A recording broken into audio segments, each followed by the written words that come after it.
Bonsoir à tous. Ce soir, pour le 18h30, nous sommes à Longwy, en Côte d'Or. C'est une ville de 9000 habitants aux portes de Dijon. Et si nous sommes là ce soir, c'est pour parler consommation et pouvoir d'achat. Car demain, ce sera le Black Friday, la journée des bonnes affaires pour beaucoup d'entre vous. Mais demain, ce sera aussi le Green Friday. C'est le pendant écologique du Black Friday où on va privilégier les produits plus respectueux de l'environnement, notamment les produits reconditionnés. Et justement, les produits reconditionnés, c'est la spécialité de l'entreprise Envie. Ça se passe juste ici.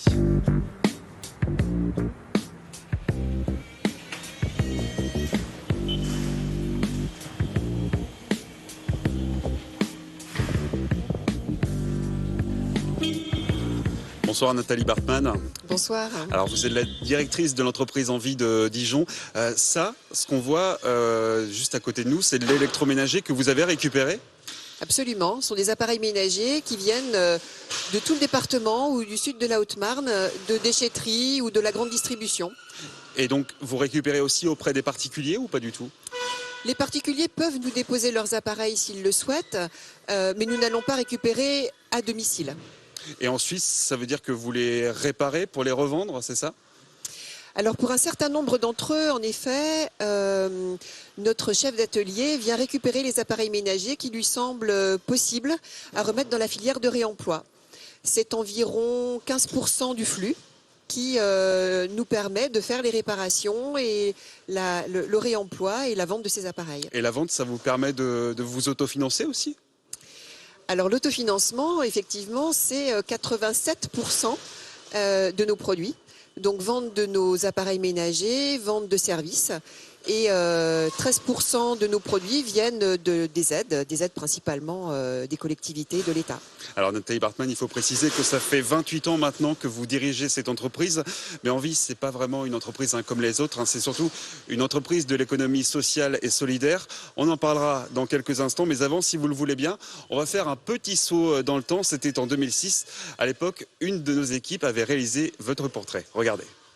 Comme dans la trentaine d'entreprises de son réseau en France, Envie collecte, trie et répare des appareils électroménagers qu'elle vend ensuite à moindre coût. Une activité supervisée ici et depuis 12 ans maintenant par Nathalie Bartman. La jeune femme a été recrutée comme directrice à la création de l'antenne côte-d'orienne. L'économique et le social, je trouve que c'est un concept fabuleux, je le crois toujours. Peut-être même encore plus fort. Donc la détermination, oui, le souhait d'être sur un terrain extrêmement pragmatique. L'entreprise, c'est quelque chose de très concret. Donc le souhait d'être très pragmatique et dans une finalité utopique. 60% des salariés d'Envie quittent l'entreprise d'insertion pour accéder à l'emploi ou à une formation qualifiante. Aujourd'hui, Nathalie travaille à la création d'une deuxième entreprise.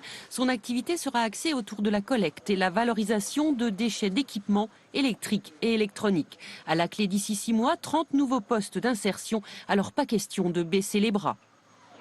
Et puis cette deuxième entreprise a bien vu le jour, puisque c'est ici même où nous nous trouvons aujourd'hui. Nathalie Bartman, 15 ans plus tard, ça vous fait quoi de revoir ces images ? Plein de beaux souvenirs. Et puis l'émotion de cette entreprise qui n'était pas encore née, sur laquelle nous sommes aujourd'hui. Et toute cette aventure avec les hommes et les femmes qui nous ont... qui sont encore là. On a une équipe fidèle. Combien de salariés aujourd'hui ? Aujourd'hui, c'est 35 équivalents temps plein, quelque chose comme ça, avec beaucoup d'opérateurs que vous ne verrez pas aujourd'hui puisqu'ils sont sur la route. Ouais. Et une équipe de permanents toujours présente depuis le début. Voilà. Et donc tout à l'heure, on en parlait donc de cette entreprise de l'économie sociale et solidaire. Dans le reportage, vous disiez que vous y croyez fortement à ce concept. C'est toujours le cas aujourd'hui ? Ah oui, je ne pense pas qu'on puisse faire 28 ans dans une entreprise de l'économie sociale avec tous ses avantages, avec toute sa beauté et toutes ses difficultés sans être convaincu. Ouais, c'est un concept d'épanouissement personnel. Parce qu'en fait, tous les salariés qui sont ici ne sont pas forcément destinés à faire carrière dans l'entreprise toute leur vie. Absolument. Effectivement, nous avons 70% des salariés qui traversent l'entreprise et qui ne sont là que pendant une moyenne de 13 mois. Donc ils profitent entre guillemets de ce moment pour construire leur projet professionnel et repartir pour aller plus haut. Alors ce que je vous propose maintenant, c'est qu'on aille dans l'atelier pour rencontrer ces salariés justement. On est parti. Allez, on y va.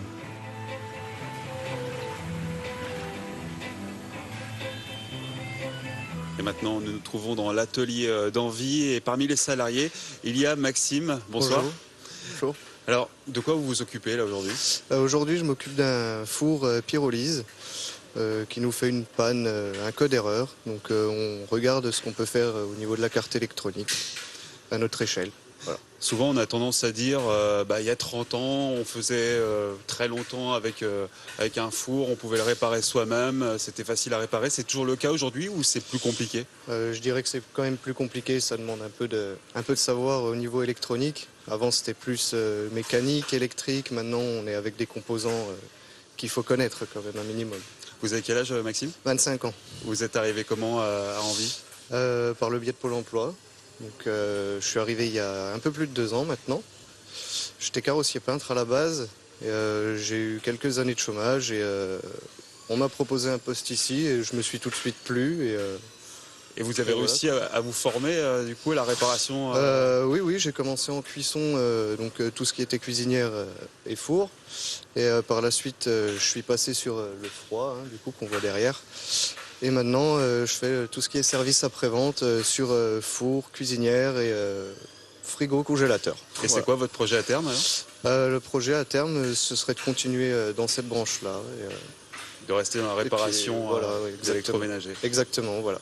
Et en tout cas, bonne continuation. Merci. À vous. Au revoir. Nathalie Bartman, tout à l'heure, dans le reportage, on entendait que 60 à 70% des salariés quittaient l'entreprise pour accéder à l'emploi ou à une formation qualifiante. C'est toujours le cas aujourd'hui? C'est toujours le cas. On peut même dire qu'avant la crise sanitaire, on était plutôt autour des 80%, 85%. Notre pédagogie, elle repose vraiment sur le fait de faire, on le voit là, et sur le fait d'apprendre. Et on combine beaucoup faire sur le terrain et de la formation théorique. Et le savoir-faire que les salariés vont acquérir ici, c'est un savoir-faire qui va être très recherché aussi par les entreprises? Oui, aujourd'hui, le marché est en pénurie de compétences techniques, mécaniques, électriques et électroniques. Et ces appareils, une fois qu'ils sont réparés, ils sont donc vendus. Ça se passe dans le magasin qui se trouve pas très loin d'ici, à Chenôve. On y va.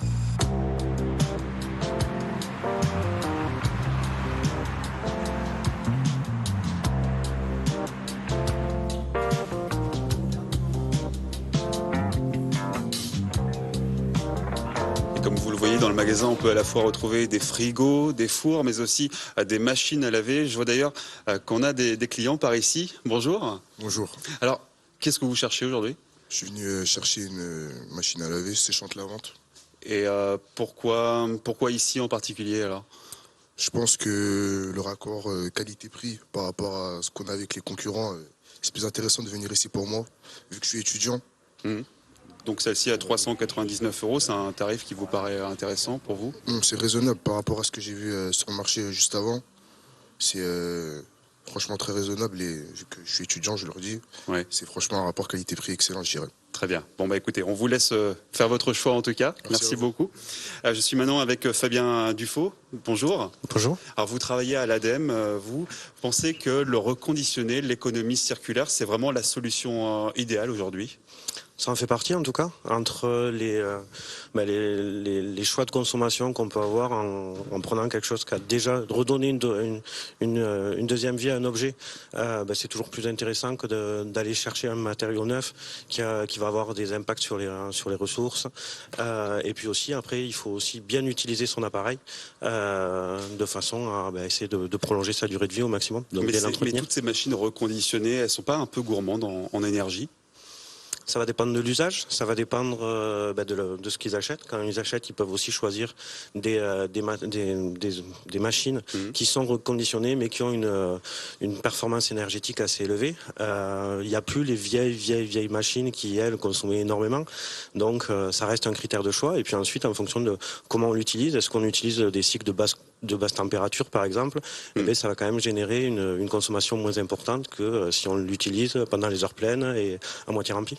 Alors, le réseau Envie, il existe depuis plus de 35 ans maintenant. On peut dire qu'il était précurseur, puisque depuis quelques années maintenant, d'autres entreprises misent aussi sur la réparabilité de leurs produits. C'est le cas notamment de l'entreprise Seb, qui a ouvert en 2016 une grande plateforme de pièces détachées à Fauconnier et la Mer en Haute-Saône. Regardez. Dans ces cartons empilés sur des dizaines de mètres, tout ce qu'il faut pour dépanner l'électroménager du groupe SEB. Le leader mondial qui a racheté 25 marques à travers le monde a emmagasiné ici sur 15 000 mètres carrés la plus grande réserve de pièces détachées jamais réunie.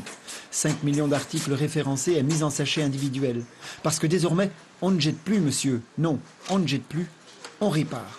On voit ici les ergots de fixation, un ergot intact et un ergot qui a malheureusement été cassé lors du démontage. Je vais, avec une vis, pouvoir refixer le produit. Et ça, c'est une adaptation avec un pas de vis dans le produit qui ne coûte rien en fabrication et qui a été vraiment pensé exclusivement pour être sûr que dans tous les cas, on sera capable de remonter le produit. Du gagnant-gagnant qui va dans le sens de la lutte contre l'obsolescence programmée, même si l'investissement dans la plateforme de Fauconnier est tout juste couvert par la vente des pièces. En fait, toute la stratégie repose sur l'anticipation des pannes et leur identification dès la production dans les 29 usines du groupe. Fabien Dufaux, la réparabilité des produits, c'est ça l'avenir ? Je pense que ça en fait partie en tout cas. Il y a un nouveau texte qui est sorti cette année, en février 2021, qui donne un indice justement de réparabilité qui permet de déterminer, de classer des produits en fonction de s'ils sont plus ou moins faciles à réparer, si les pièces coûtent plus ou moins cher aussi, et du coup ça peut être un critère de choix. Parce que justement, ça peut être un critère important pour les consommateurs. On l'espère, il n'y a pas que le critère financier. Effectivement, si on peut allonger la durée d'utilisation d'un produit, du coup, on va diluer son coût sur toute sa durée de vie. Donc, c'est intéressant. Nathalie Bartman, ça fait maintenant plus de 25 ans que ce magasin est ouvert à Dijon. Par contre, vous ne proposez pour l'instant que du gros électroménager. Pourquoi pas encore des smartphones, des ordinateurs portables, par exemple ? C'est trop compliqué, peut-être ? Il va falloir venir nous revoir bientôt.